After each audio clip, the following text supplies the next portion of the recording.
en la Universidad de Madre, que es la Universidad Autónoma de Querétaro. Y bueno, pues me ha dado por investigar. Tengo un libro sobre psicología social.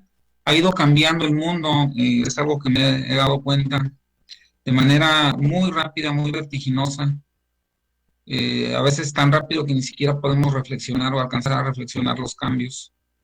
El mundo no es el mismo que en el cual nacimos, es otro mundo por la tecnología y por tantas cosas. Por ejemplo, la inclusión es un concepto constante en el mundo actual y gracias a este concepto, pues logré hacer un libro sobre psicología social. Y derivado de este libro, pues investigué un poquito sobre el tema del síndrome del niño emperador, que es el tema que les voy a exponer en este momento. No sé si ya terminó el compañero Edgar, de tenerlo ahí a la mano. Si se puede ver más amplio, estimado Edgar,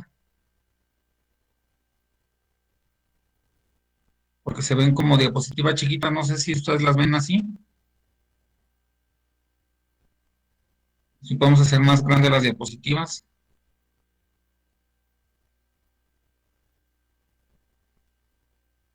Y bueno, les comento que la exposición es de 50 minutos, sin embargo va a haber oportunidad para preguntas, intercambiar puntos de vista más al ratito. Bueno, ahí están un poquito más grandes, o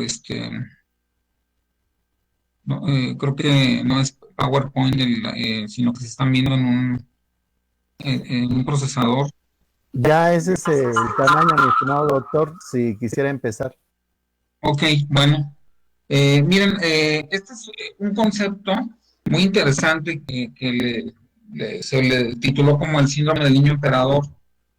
Eh, es un trastorno disocial, pero el creador, el constructor del término, es uno de los grandes criminólogos del mundo, que es Vicente Garrido. Ahorita les voy a pasar una foto de él. Si me hacen favor de pasar la siguiente diapositiva. Miren, ¿cómo se puede definir este síndrome? Es una conducta creciente.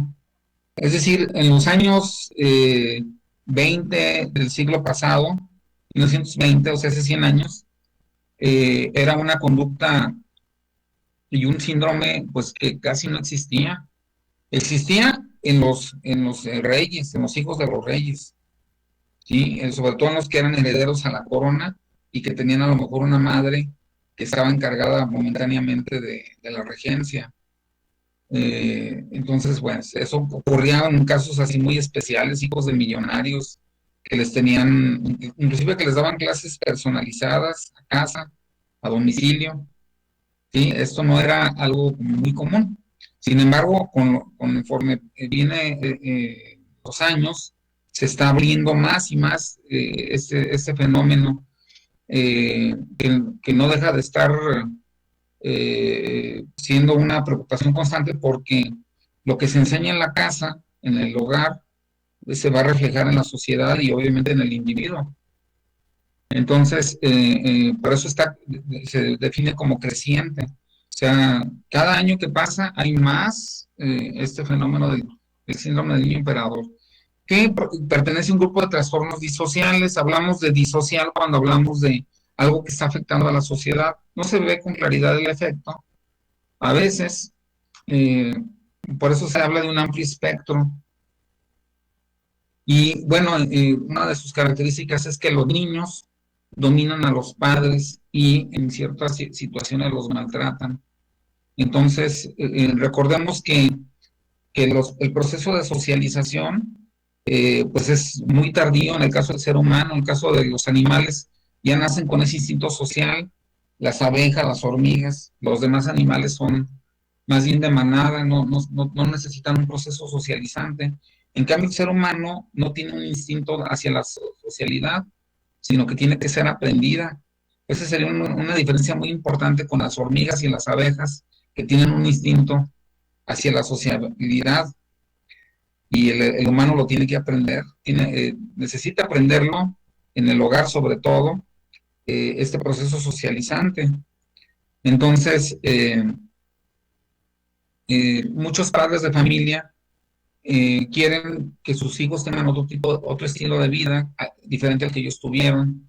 Usualmente tuvieron padres más duros y quieren que sus hijos no padezcan eso, entonces tienden a consentirlos en exceso y esto es lo que nos lleva al síndrome del niño emperador. La que sigue, por favor, Edgar. Miren, este síndrome lo crea el psicólogo muy afamado y muy reconocido de la Universidad de Salamanca, España, Vicente Garrido Genovés. Él es uno de los grandes criminólogos del siglo XX y parte del XXI, lo que llevamos del XXI. No se pudiera entender con claridad la criminología y la psicología del criminal sin Vicente Garrido Genovés. Y también Robert Herr es otro de los grandes investigadores y estudiosos de este término. Pero bueno, él concretamente ve un vínculo entre una enseñanza demasiado dócil, demasiado cautiva por parte de los padres en respecto de que se sientan cautivos por parte de sus hijos. Entonces él observa que hay una relación entre una crianza demasiado débil o permisiva, diría Rousseau, porque Rousseau abogaba por el permisivismo en pedagogía. En el Emilio decía que teníamos todos una inteligencia natural, que los padres coartaban. Recordemos un poquito las obras de Rousseau. Y él considera que es muy importante la inteligencia natural, que no se vea. Por favor, ¿se pueden silenciar los micrófonos? Creo que alguien está por ahí con un micrófono abierto. Bueno, entonces, les comento, Rousseau y muchos pensadores hablaban de esta inteligencia natural. Otro de ellos fue Voltaire. Voltaire hablaba del buen salvaje y muchas de sus obras hablaban de que la corrupción se daba por la sociedad hacia las almas, mientras que de manera natural el ser humano era bueno. Ellos pensaban así, pero sabemos en la actualidad que no es tan cierto. Sí hay cierta bondad en el ser humano interior, pero también hay cierta maldad. Entonces no se puede generalizar que todo lo natural sea sinónimo de bondadoso. Tienes que ser guiado y tienes que ser dirigido hacia el respeto a las reglas desde la pequeña infancia. Bien, la que sigue, por favor. Gracias. Bien, un síntoma del síndrome del niño emperador es un sentido exagerado de lo que les corresponde. Fíjense, el niño, ya desde chiquito, le enseñan en la escuela sus derechos y le enseñan que el padre no puede pegarles, por ejemplo, que no les puede gritar, que están violando sus derechos. Inclusive el niño ya tiene hasta en la punta de la lengua la amenaza contra el padre que lo sanciona, para no hablar de golpes y no meternos en polémicas, que lo sanciona y habla de sus derechos y de que lo va a acusar contra las instancias jurídicas. Y entonces el padre pues se ve doblegado por este niño que tiene un exagerado sentido de lo que les corresponde. ¿Sí? Los papás deben de darles todo, es lo que les han enseñado, y cuando el padre no les da todo, pues el hijo reclama. Entonces el papá sigue la lógica social, porque también es otro fenómeno que los padres de familia tienden a considerar que es bueno y es positivo, darles al hijo pues todo, sin restricciones, sin que haya un toma y daca, o sea, a cambio de lo que te doy, tú tienes que respetar horario, respetar, no sé, limpiar tu cuarto. Y este tipo de toma y daca no se da en la actualidad, como que el niño tiende a ganar mucho más y el papá se convierte en un servidor del propio hijo. Entonces, esto produce otro fenómeno que es la baja tolerancia a la incomodidad. Esta situación o fenómeno tiene que ver con que en la vida todos los seres humanos vamos a tener frustraciones. Es parte de la vida la frustración. La frustración y vida es equivalente, porque imagínense que los leones siempre atrapen a sus presas. ¿No? Las cebras tienen oportunidad de correr, ¿verdad?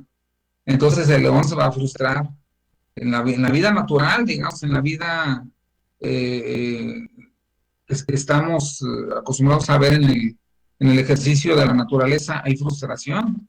Es parte de la vida que un pez no alcance a comer al pez más chiquito, ni que el pez más grande lo alcance. Hay mecanismos de escape, ¿verdad? Entonces el ser humano tiene que aprender dentro de un proceso socializante que la incomodidad es parte de la vida. Entonces cuando el niño considera que lo que le incomoda tiene que quitarse inmediatamente.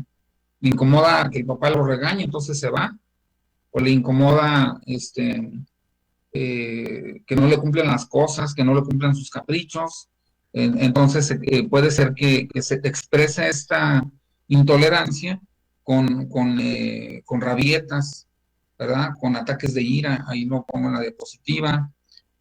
Pueden llegar inclusive a los insultos o inclusive más aún a la violencia, que sería los golpes hacia los propios padres. Entonces no hay como que una gran limitante, sobre todo por el momento que estamos viviendo histórico, de que se le está dando demasiado poder al niño. Decía el doctor Quiroz, un maestro mío, que estábamos en la era del niño, decía, porque bueno, hablaban otros especialistas de que estamos en la era del alumno, ¿verdad? Que el alumno es el que manda ahora, ya no manda el maestro. Tanto en el sector público como en el privado, se ha vuelto sumamente inconforme el alumno de los procesos que utiliza el docente, necesita el docente prácticamente acomodarse al alumno. Pero más allá de esto hay un trasfondo, decía el doctor Quiroz, es que estamos en la era del niño. Ya no está el niño para complacer al adulto, sino el adulto para complacer al niño. También otro fenómeno que se da en ese síndrome es que hay escasos recursos para la solución de problemas. Porque como parte de la actividad humana, nosotros aprendemos que un problema puede tener una solución si la tratamos de buscar. Pero en el caso del niño emperador, que tiene este síndrome, no buscan soluciones a los problemas, sino simplemente que se le cumpla el capricho. Entonces, el ser humano puede comunicar y llegar a un acuerdo para resolver un problema. Eso es lo que hacemos los adultos o la gente madura. Pero el niño que tiene este síndrome no quiere pasar por un acuerdo, sino simplemente quiere que se le conceda lo que quiere. Otro fenómeno que se da es que están muy centrados en sí mismos, se sienten al centro del universo. Había, pues, como ya sabemos en la educación tradicionalista, el maestrocentrismo, que todo giraba alrededor del maestro. Los caprichos del maestro los tenía que complacer el alumno. Pero bueno, ahora estamos en la era del alumno, dirían unos investigadores. Más allá de ello, estamos en la era del niño. Entonces hay el niñocentrismo, más allá que el adultocentrismo. Entonces todo está en función de lo que el niño necesita. Si el papá quiere una cosa y el niño quiere otra, se hace lo que dice el niño.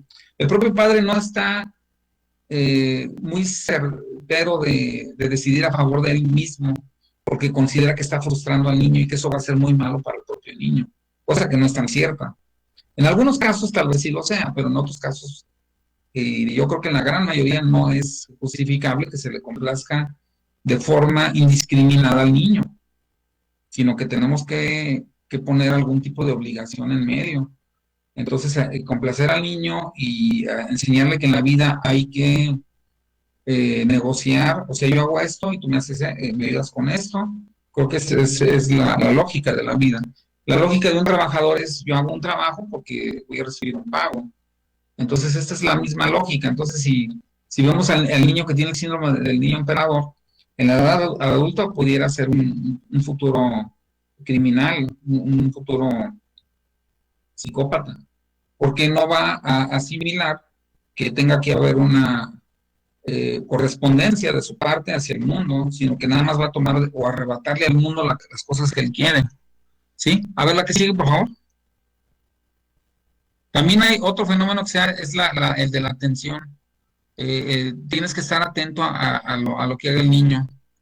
No solo sus papás, todo el entorno. ¿sí? Y hay que festejárselo, celebrárselo. Entonces, la atención es un recurso muy valioso. Cuando tú le pones atención a alguien, estás reforzándole su conducta. Si tú no le haces caso, pues su conducta se tiende a extinguir porque no hay un estímulo favorable a dicha conducta. Entonces, lo increíble con el caso del niño que tiene este síndrome es que entre más atención le das, más atención busca. Entonces no tiene como que llenadera. Otro fenómeno que se da es el de la adaptación. Como uno de los conceptos de anormalidad, alguna vez estudiamos que la gente que tiene poca adaptabilidad pues tiende a ser anormal, tiende a ser asocial o disocial. Y bueno, la adaptación es un elemento que es hasta intuitivo en el humano, pero tiene que pasar por un proceso eh, en donde se le haya obligado a adaptarse para obtener algo. Entonces, no siempre se tiene todo, entonces te tienes que adaptar a las cosas y a las condiciones que hay. Si solamente hay frijoles para comer en la casa, pues te tienes que adaptar. De cualquier manera, los frijoles y la tortilla te aportan suficientes recursos para vivir momentáneamente, ¿verdad? Claro que tienes que ir cambiando tu dieta, pero si no hay otra cosa, pues hay que adaptarse. Pero el niño que tiene ese síndrome no quiere adaptarse, quiere que el papá gaste en pizzas, en hamburguesas, en cosas, en comida rápida, que es mucho más cara y tiene menos nutrientes. Y bueno, entonces esta situación de adaptación hace que, que no logren estar a la altura de lo que les demanda el mundo exterior. Entonces, esta inadaptabilidad tiene costos a la larga, porque no se entienden bien las reglas sociales. Eh, Como parte de la inadaptación está el no entender que hay una autoridad, porque el padre, si nos vamos un poquito al psicoanálisis, el padre representa la autoridad. Más allá, cuando ya el niño se convierte en adulto y trabaja, entiende que tiene que respetar una autoridad en algún trabajo o en algún lugar. O si está en el ejército, no se diga.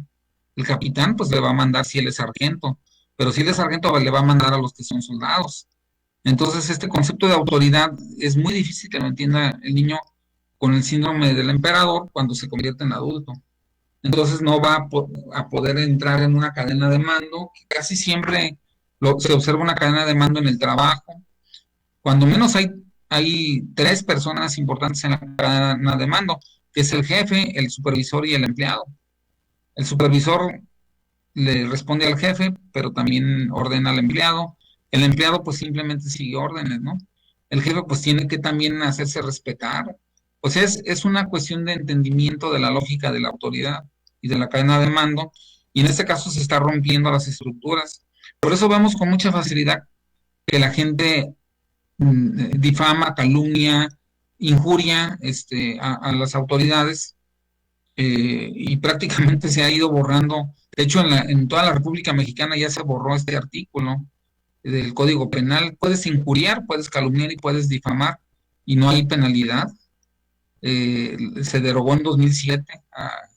Pero bueno, esto era la derogación para que los periodistas pudieran hablar con más apertura y no tener un peso penal que los que les generara algún tipo de perjuicio a la larga. Sin embargo, se malinterpretó. Entonces, en toda la sociedad empezó a injuriar, calumniar y difamar sin problema. Y como parte de esto, el niño hace lo mismo, o se imita estos nuevos patrones, y entonces hay una ola de, de destructividad a través de la voz hacia el propio padre. Y bueno, también eh, se sienten tristes, enfadados o ansiosos y suelen tener una autoestima baja. Cuando una persona tiene una autoestima alta, generalmente las cosas las consigue por él mismo. Se siente capaz de conseguir las cosas, de hacer las cosas por sí mismo. Por ejemplo, de hacerse de comer, de, de limpiar su cuarto. Si tiene alguien una autoestima baja, considera que no puede hacerlo, que necesita que otra persona lo haga. Por eso también El hecho de darle todo al hijo no promueve una autoestima alta, que es lo que en teoría debería pretender el papá, sino que promueve lo opuesto, que es la autoestima baja. También hay un sentido exagerado de lo que les corresponde, ¿sí? Esperan que los demás que están a su alrededor se los den. Entonces siempre hay un tío por ahí, una abuelita que complace a los nietos o a los sobrinos cuando el papá no lo hace. Entonces el papá está como que compitiendo, porque el papá en realidad lo que está buscando es el cariño del hijo y está tratando de formar un buen elemento social. Sin embargo, en cierta medida está haciendo lo opuesto. ¿Sí? Es importante pues que no haya violencia en la casa y cosas por el estilo, pero también es importante que haya reglas. Eso es algo que se ha estudiado bastante, que se sabe que las reglas provienen más que nada de la casa, más allá de la estructura de personalidad psicopática que existe y que también existe el psicópata biológico, pero estamos hablando de que son menos del 50% de los casos. Casi la mayoría de los casos de psicópatas, un poco más del 50% son por malas enseñanzas en la familia, donde no hay reglas, donde no quedan claras las reglas, o son muy duras las reglas que no pueden ser asimiladas, o son ambiguas las reglas, ¿sí? A ver la que sigue, por favor.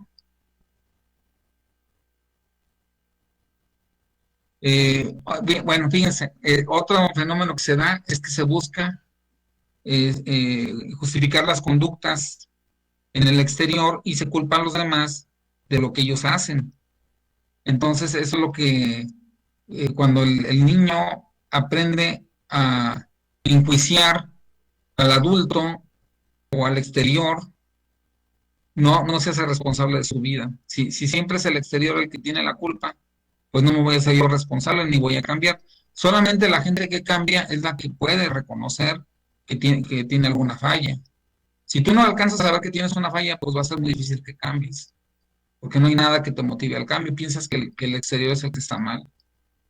Entonces, cuando uno se autojustifica, bueno, eso es un asunto casi natural en el hombre que se autojustifica, pero en alguna parte de él sabe que hay algo que no está bien en él y que tiene que transformarlo. Pero en el caso del niño emperador no hay nada, no hay ninguna parte de su ser que, que ponga en entredicho lo que él mismo hace. Se justifica todo lo que hace. Entonces, por eso se piensa que pueden ser psicópatas futuros. Otro fenómeno, y este es el más característico del psicópata, yo creo que si estuviera aquí Vicente Garrido a un lado de mí y le preguntara, o Robert Head, que es el otro grande de la psicopatología, de los psicópatas, ¿verdad? ¿Cuál es la característica más importante que tiene un psicópata? Me dirían segurito que es la falta de empatía. Digamos, bueno, hay muchas características, ¿verdad? Pero la más importante yo creo que sería la falta de empatía. Entonces, la empatía se da cuando tú eres capaz de reaccionar ante los estímulos que observas en el adulto, en los demás. Si alguien, por ejemplo, empieza a bostezar, tú tienes que ser empático y tienes que decirle, te estoy aburriendo, por ejemplo. Si alguien se ríe de lo que dices, tú puedes preguntar, oye, ¿te hizo gracia esta parte o te estás burlando? No sé. La empatía es una interacción en relación a los sentimientos y emociones que tiene el otro. Es reconocer que existen emociones diferentes en el otro a las mías y que yo respondo y funcione en relación a ellas.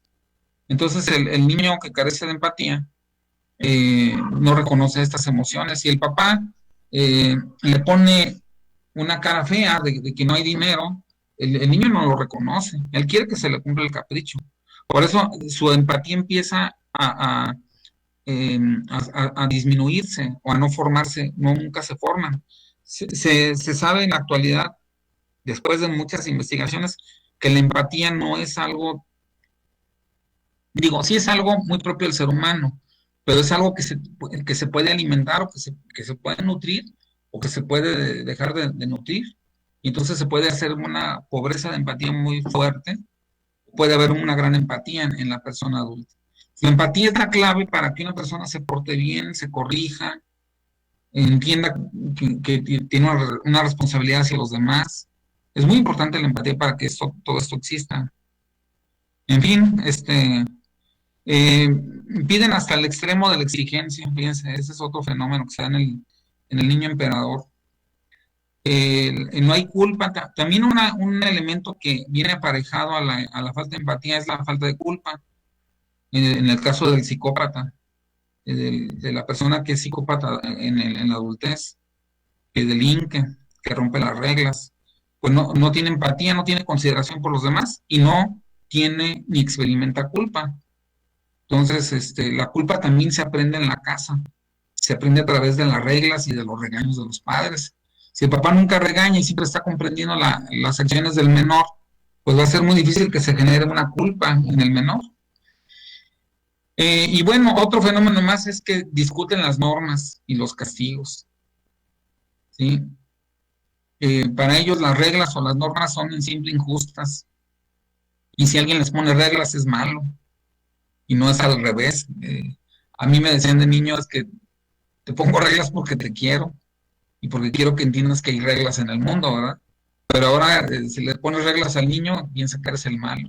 Y las películas están como que muy a favor de este asunto. Retratan siempre al que pone reglas como el mal y como la libertad como la máxima expresión humana, cuando que la libertad no es la máxima expresión humana. La máxima expresión humana es una combinación de factores que implican responsabilidad a la par que la libertad. Entonces no podemos hablar de libertad sin responsabilidad. Pero bueno, se tiende a ver nada más el área de la libertad. Bueno, otra más. ¿Qué pudiera provocar este síndrome? Eh, Haber sido objeto de malos tratos, por ejemplo. Eh, cuando tú eres objeto de demasiados malos tratos por parte del padre, no logras asimilar las reglas, ¿sí? Haber sido testigo de violencia doméstica también puede ser un factor. La violencia hace que la persona rompa con el adulto y se vuelve egocéntrico. También se ha vinculado eso con el padecimiento de algún trastorno mental, como la propia esquizofrenia, eh, o reacciones límites provocadas por consumo de drogas, también pudiera ser un factor que hagan que no se asimilen las reglas apropiadamente. Podemos ver ahí también en esa lámina que el niño que tiene este síndrome puede tener baja empatía, baja culpa, bajo sentido de la contención. Es muy importante contener los impulsos. Eso lo lleva a una ausencia de apego a los padres y también paralelamente a obstinarse en metas de tipo egocéntrico. Entonces no hay una mediación cognitiva adecuada. Hay una desmotivación en las propias metas que son autónomas, que debería de ser alta. Los adultos que progresan rápidamente en el mundo social son gente que tiene una automotivación. Entonces, a veces utilizan el camino de la violencia, las emociones negativas, el ánimo depresivo o la hostilidad. Porque la depresión es como no querer hacer nada de lo que te está pasando en el mundo, y obviamente no querer hacer nada te lleva a no tener, y no tener te lleva a la violencia. En fin, es un círculo vicioso. La que sigue, por favor. Se ha hablado también de causas biológicas. Les decía hace un momentito que había también causas de tipo biológico. Por ejemplo, se sabe que los niños que nacen con una predisposición biológica a tener el síndrome del niño emperador tienen tres fallas en su cerebro. Por un lado, casi nunca recuerdan cuando son castigados. Tienen la falla del control de impulsos y la falla de la planeación a futuro. Como parte de esta cuestión que pudiera detenerlos está la insensibilidad emocional. Entonces, cuando alguien no es sensible a las emociones del otro, hablamos de una pobre empatía. Entonces, las personas que presentan estos problemas suelen tener psicopatía en la edad adulta. Es mucho más probable que se pueda predecir la conducta de un psicópata biológico que la de un psicópata por mal aprendizaje en la infancia, que serían casi los dos tipos más importantes de psicópatas que hay en la edad adulta. Pero el que es biológico, pues tiene fallas, carencias muy fuertes a nivel estructuras cerebrales. Y se sabe que en la zona prefrontal está la planeación a futuro, en el septum está la zona que domina los impulsos y en el hipocampo la zona que te recuerda los castigos.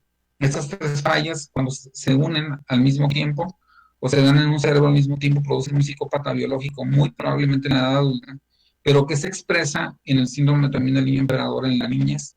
Los papás lo pueden ver como algo que les da risa, que no obedezca las reglas, pero no es algo que nos debe de dar risa, es algo que tenemos que tomar muy en serio, que es la formación de una futura persona en el marco social que va a dañar a la propia sociedad.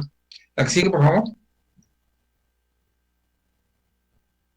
Eh, Mira, la insensibilidad emocional se asocia con una ausencia de miedo al castigo, porque en el caso del hipocampo no se ha establecido ese recuerdo, porque el hipocampo recuerda solamente cosas muy cortitas, es una memoria a muy corto plazo el hipocampo.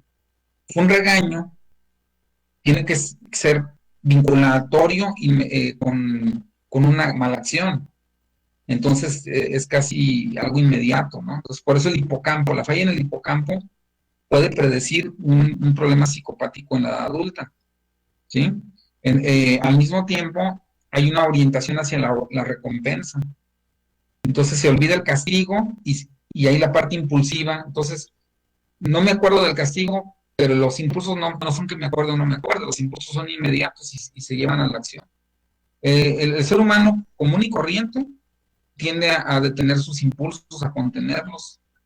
Si está en sociedad y ve que están comiendo otros, se espera que los demás empiecen a comer.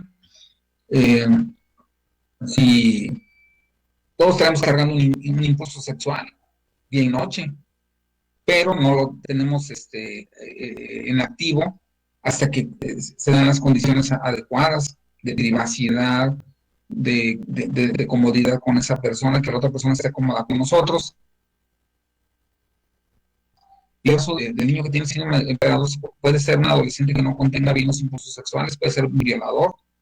Entonces los impulsos pueden estar casi a flor de piel expresándose socialmente y cuando esto ocurre, vemos que la persona tiene un pobre control de impulsos. Que es muy probable que se ocurra cuando la persona no recuerda los castigos, que es por la falla en el hipocampo y la falla en el septum, que tiene que ver con el control de impulsos. Cuando se dan estos dos fenómenos, la planeación a futuro es otro elemento muy importante, porque cuando yo tengo metas a futuro, me voy a portar bien en lo que cumplo esas metas, o voy a seguir las reglas del juego. Entonces, por eso la falla en la zona prefrontal, con la falla en el septum, con la falla en el hipocampo, predicen muy bien al psicópata biológico. La que sigue, por favor.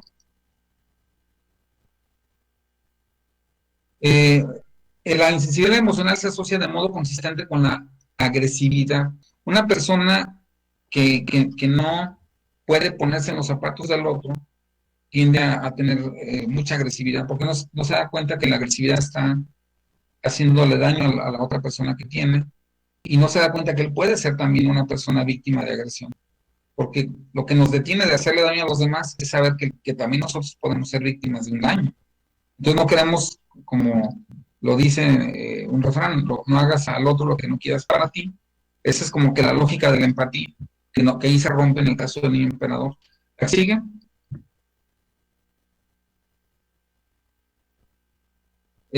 También se asocia con personas que no parecen ser educadas o educables. Fíjense. Hay gente que en teoría debería de tener una buena asimilación de las reglas, pero hay gente que no. Parece ser que las prácticas que tienen los padres son rechazadas. Entonces es todo un síndrome muy complejo. No podemos hablar de que hay un síntoma. Por eso hablamos de síndrome. El síndrome es una sumatoria de fenómenos que están ahí aparejados. La debilitación de la autoridad a nivel sociedad, las erróneas conceptualizaciones que tiene el padre de complacer al hijo para, en teoría, darle una fortaleza en la autoestima, que ya vimos que no va por ahí, la fortaleza en la autoestima. Son situaciones que se van sumando a muchas más situaciones muy complejas.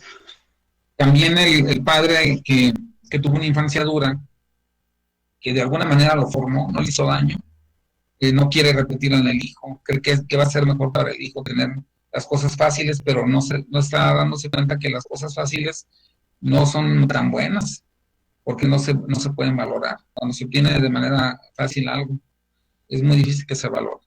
La que sigue, por favor. Hay 4 posibles combinaciones, miren, se las voy a tratar de hacer lo más sencillo que pueda. Hay padres que son muy competentes. Obviamente que también hay padres muy incompetentes, hay de los dos tipos. Hay padres que cuando ponen reglas se ven demasiado duros, hasta te dan miedo a ti como adulto, ¿no? También hay hijos que son muy fáciles de que se adapten a las reglas, por duras que éstas sean. Y hay hijos muy difíciles en la sociabilización. Entonces, estas cuatro situaciones se pueden combinar entre sí y darnos fenómenos como los que vamos a ver ahorita, la que sigue. Miren, ¿qué pasa si el padre es muy competente y el hijo es muy difícil? ¿Sí? Puede ser que el hijo no asimile, pero como el padre es competente en poner las reglas o en intentar ponerlas, se va a revolver un poquito esa incapacidad del hijo de asimilar las reglas con la muy buena capacidad del padre de exponerle las reglas. A lo mejor está luchando y batallando toda su vida, del niño hasta la adultez.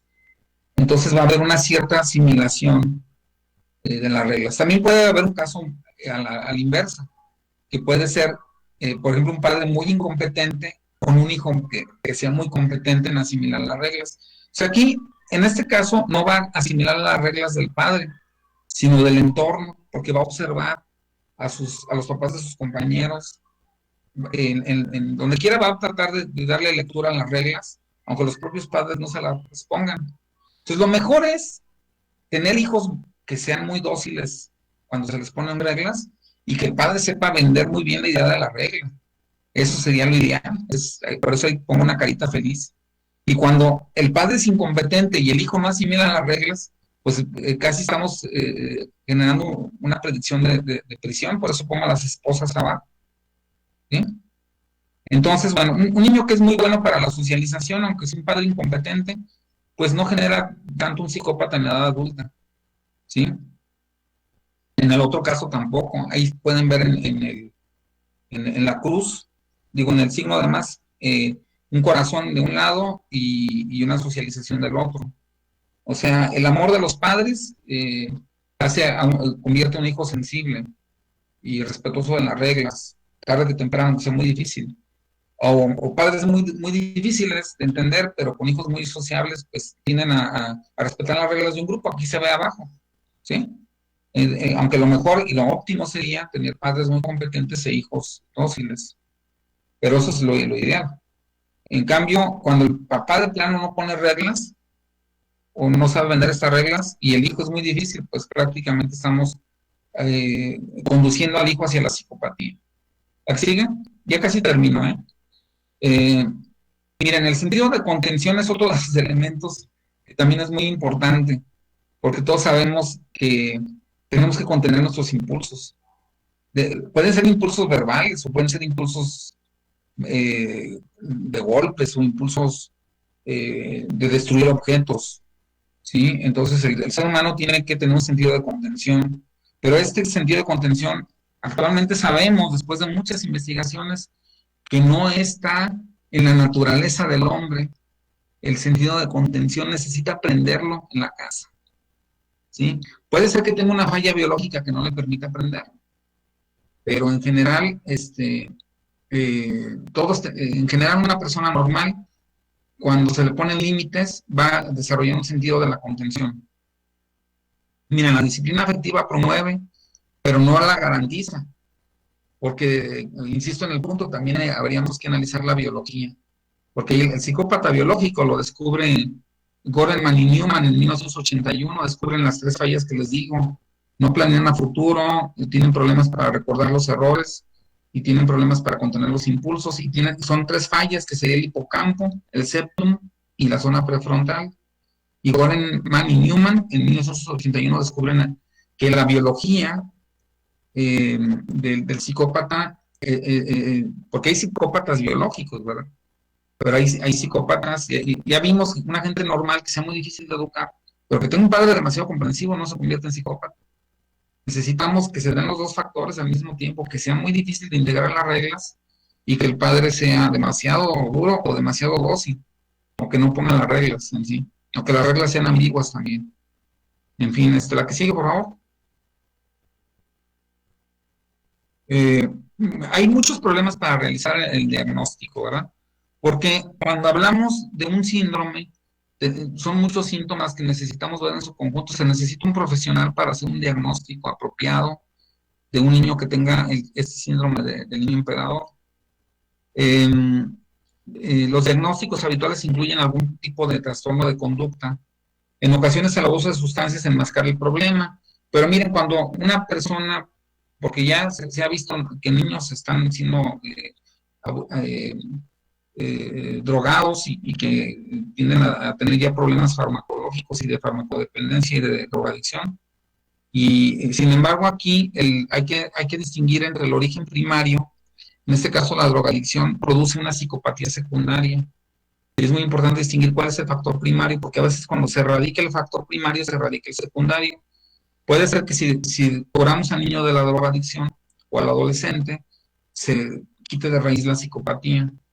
Entonces, es muy importante ver si este es un fenómeno secundario, el síndrome del niño emperador, a la sustancia que está ingiriendo el niño, o si es un fenómeno primario, porque puede ser un fenómeno primario y la propia rebeldía llevar al consumo de sustancias. Entonces ahí el consumo de sustancias sería el fenómeno secundario, ¿sí se fijan?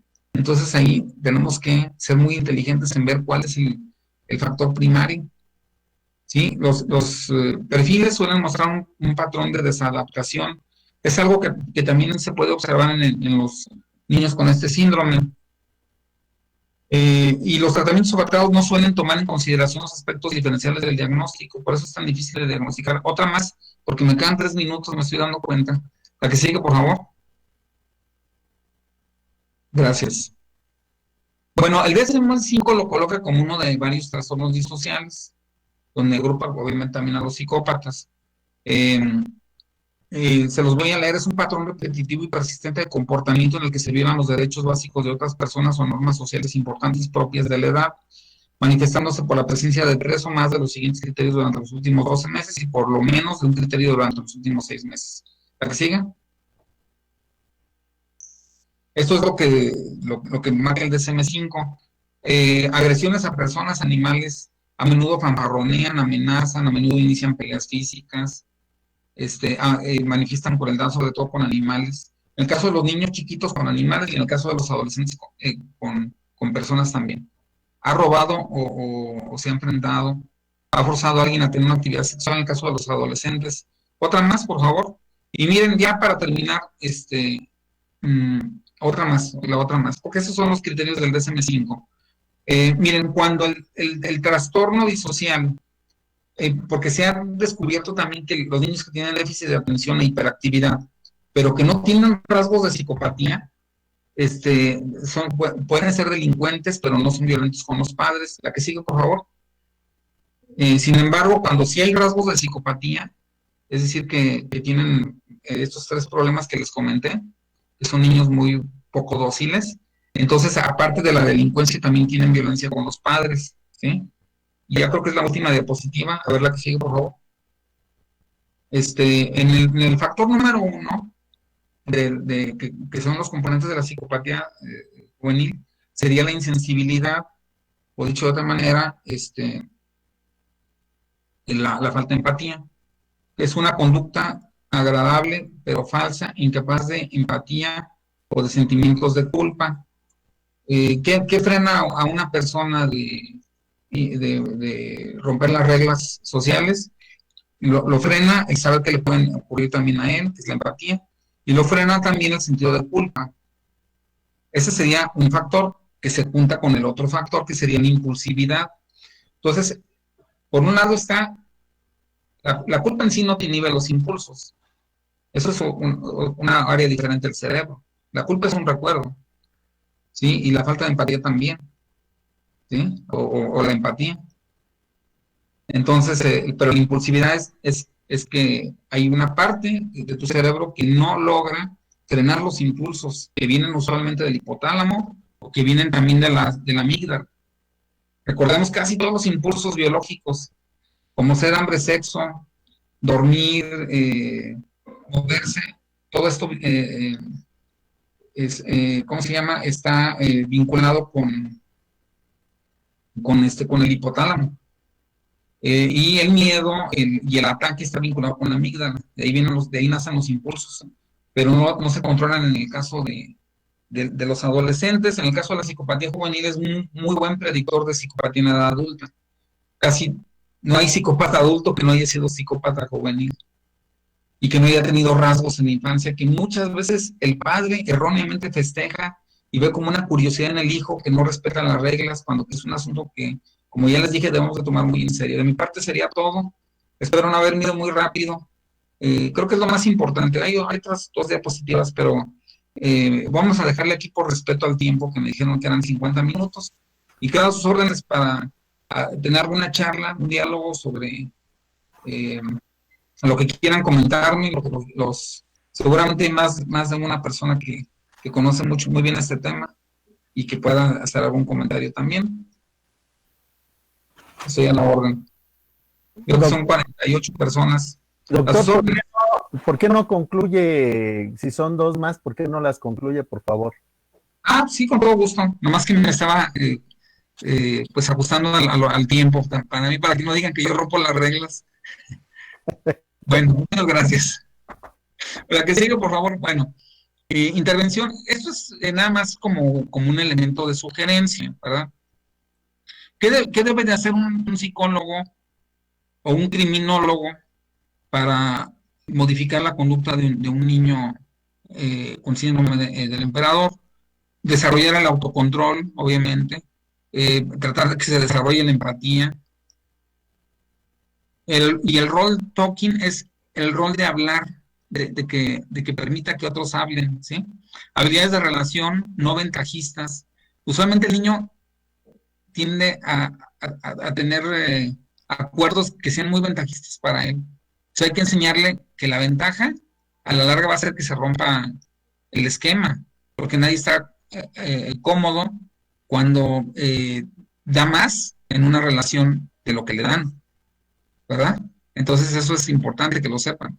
Reducir las actitudes antisociales, persistir en un talento o actividad que le interese, porque sabemos que muchas futuras personas que tienen este síndrome pueden desarrollar algún talento.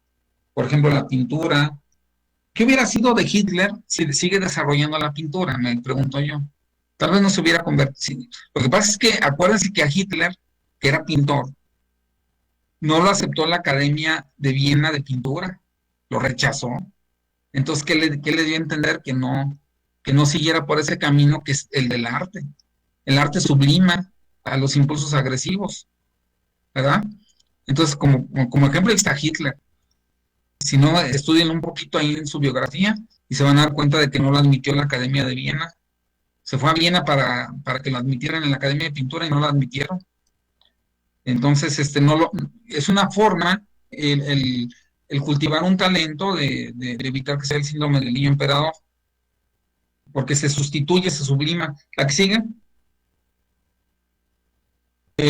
Miren, ¿qué se debe de hacer con el padre? Hay que desculpabilizar a los padres, porque muchos padres se sienten culpables de no estar con el hijo y le dan todo, sobre todo los padres que trabajan mucho. Establecer un nuevo marco de referencia, cambiar conductas gratificantes sin restricciones. Hay que darle todo al niño, hay que ir cambiando ese esquema. Concretar metas realistas, ¿sí? O sea, que el niño sepa que puede lograr por sí mismo para que le eleve la autoestima. De hecho, la autoestima alta está más en contra de la psicopatía que la autoestima baja. Se tiende a delinquir más y a violar más las reglas cuando se tiene la autoestima baja, porque lo que se busca es el poder, el control, que se cree que no se tiene. Entonces, mucha gente se equivoca y cree que los grandes psicópatas tienen alta autoestima y no es cierto. Es más bien baja autoestima. Sería cuestión de reflexionar un poquito sobre el tema. Ya de mi parte, entonces sería todo. Ahora sí, si pasamos a preguntas y respuestas, con todo gusto.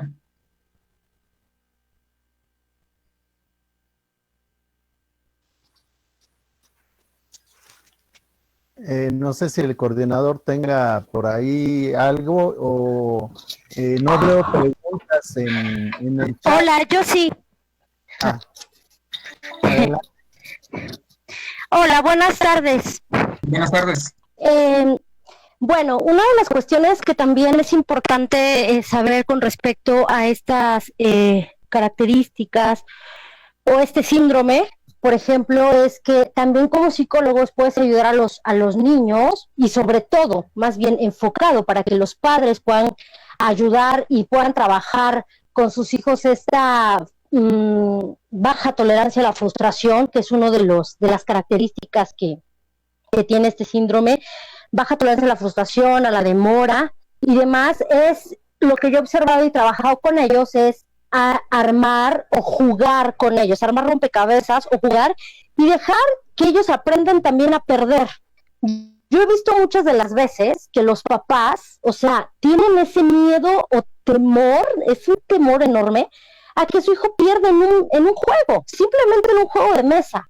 Y entonces a veces los papás cuando interactúan con los niños hacen como que se dejan ganar y que el niño gane y le aplaudan todo y no. Y hay momentos que también los niños tienen que aprender a perder porque justamente ahí vas a trabajar esa frustración, ¿no? Para que el día de mañana cuando algo no le sale bien, cuando como lo que comentaba usted de Hitler, que se frustró porque lo rechazaron y cuántos otros tanto inventores, escritores, lo rechazaron de otras escuelas y demás, y ellos persistieron, ¿no? Y justamente lograron todo este tipo de cuestiones. Pero lo que yo observo mucho es que también los papás, hoy en día, que cada vez los papás son más jóvenes, pues justamente si los papás que son más jóvenes todavía no acaban de formarse, de educarse, y si vemos desde cómo está estructurado el cerebro, que los hombres se termina de estructurar su cerebro a los 27 años y las mujeres entre 23 y 24 años, pues hoy en día pues hay padres mucho más jóvenes, entonces si todavía no acaban de formarse, pues menos a sus hijos, ¿no? Entonces es alarmante saber que en un futuro vamos a tener este tipo de personas, ¿no? Que se les da todo, hoy los papás les tienen mucho miedo a los hijos, antes los hijos les tenían miedo a los papás, ahora los padres les tienen temor, no les pueden decir nada, porque no sé qué se vaya a sentir y demás. Entonces, hay mucho que trabajar con respecto a eso y sobre todo con los papás. Más que educar a los hijos, también es educar a los padres. Gracias. Sí, gracias. Disculpa, ¿cuál es tu nombre, estimada compañera? Mi nombre es Flor Longines. Es que no aparece aquí muy bien, sí. Flor. Bueno, lo que comenta Flor me parece muy sensato. El detalle es que es algo difícil, estarás de acuerdo conmigo, Flor, de que los papás permitan que alguien intervenga en sus decisiones, porque como tú misma comentas, es como ellos tienen la sartén por el mango y tienen al hijo conviviendo diario con ellos, difícilmente aceptan algo, ¿no? Algún consejo. Entonces, sí, hay que trabajar con ambos, tanto con los padres como con los niños. Y desafortunadamente es un problema que se ha vuelto ya endémico y es una situación súper común verlo en cualquier parte del mundo.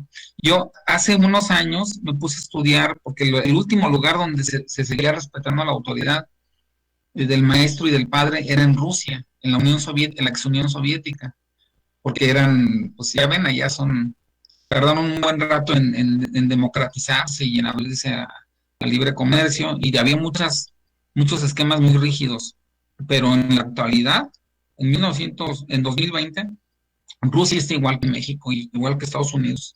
O sea, de hecho hay caricaturas de cómo el niño manda, están en ruso las caricaturas, y es una lástima. O sea, me refiero no a caricaturas de televisión, sino a cartoons, donde están parodiando que el niño tiene un látigo y está haciendo que con una silla está domando a la abuelita, ¿no? Esa es una caricatura que vi de Rusia. Entonces ya no queda un lugar en el mundo donde el padre no haya perdido esa autoridad y ese deseo al mismo tiempo que haya ganado de complacer incondicionalmente al niño, porque sí se le debe de complacer al niño de vez en cuando, pero con ciertas restricciones y condiciones, porque eso es lo que va a hacer que entienda que en el mundo hay un toma y daca, y que no se les debe de dar todo, porque si, entonces no van a entender que en el mundo tienen que dar algo para que les den, y se dan relaciones, imagínense, dos personas que tengan este síndrome y se casen, pues van a querer sacarle todo al otro, y cuando, como les comenté hace rato, cuando en una relación tú nada más das todo y el otro no te da nada, pues tarde que temprano tú vas a romper esa relación. Y si el otro no te quiere dar nada y tú no quieres darle nada al otro, la relación va a acabar mal. Por eso vemos en la actualidad tanto divorcio, tantas separaciones, porque la gente no está dispuesta a dar nada, porque el otro tampoco está dispuesto a dar nada. No sé, alguien más, porque ya son las 5, no sé si hay otra conferencia. Sí, doctor, le pedimos ahorita a la maestra Iliana, si ya está preparada, que nos regale tantitos minutos, dado Ajá. que están ingresando preguntas que sí nos gustaría, porque es difícil tenerlo por sus actividades, estimado doctor.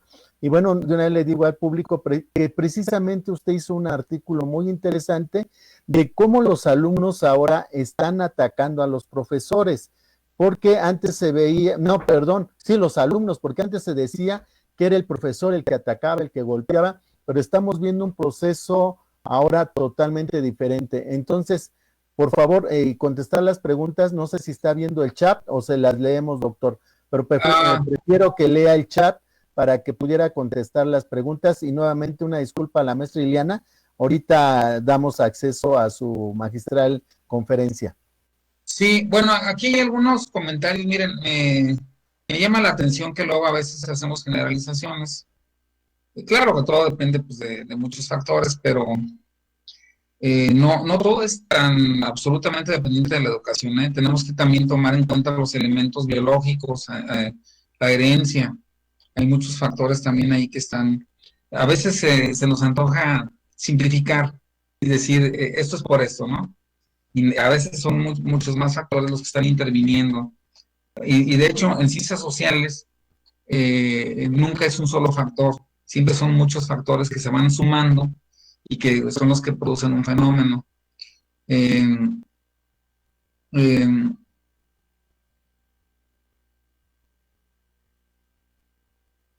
sí, aquí dice una persona, Nayeli Zúñiga, que la construcción de la persona es multifactorial, claro, totalmente de acuerdo. Antes se manejaba el triángulo de la educación, ahorita en la actualidad debe de ser cuadrada, donde funciona alumno, docente, familia y sociedad, por supuesto. Es que, fíjense que algo que ha ocurrido últimamente es que se ha difuminado el concepto de familia. Este es un concepto de Marcel Gauchet, que estudiamos en el doctorado, el doctor Víctor y yo.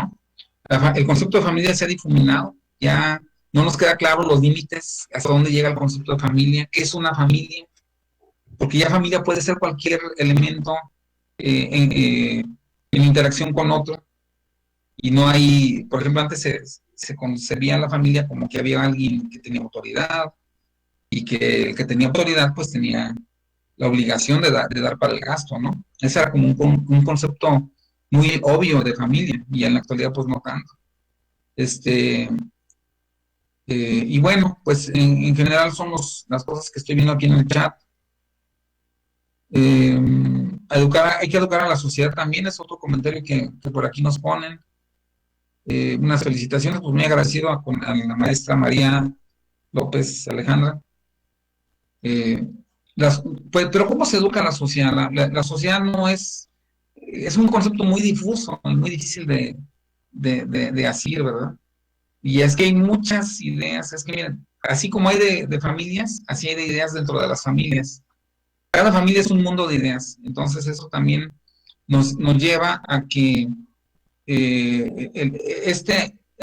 asunto que también analiza Marcel Gauchet, de que se ha empujado tanto a la facultad que tienen los individuos de autodeterminarse y a las familias de autodeterminarse, que hemos llegado a una anarquía, porque ya nadie acepta consejos de nadie. O sea, un padre de familia le parece una tremenda intromisión cuando alguien le aconseja cómo dirigir su propia familia. Entonces, necesitamos una sociedad más flexible y menos individualista, sobre todo, donde no sea la libertad el eje, sino la responsabilidad, tal vez. Fíjense que qué interesante es un concepto de Víctor Frank, que nos dice que así como hay una estatua de la libertad en Nueva York, debería de haber una estatua de la responsabilidad en Los Ángeles, para que se compense o se sopese que a todo acto de libertad hay un acto, debería de haber una conceptualización de responsabilidad. Pero no, la libertad se ha puesto como el valor más importante del ser humano y la autodeterminación.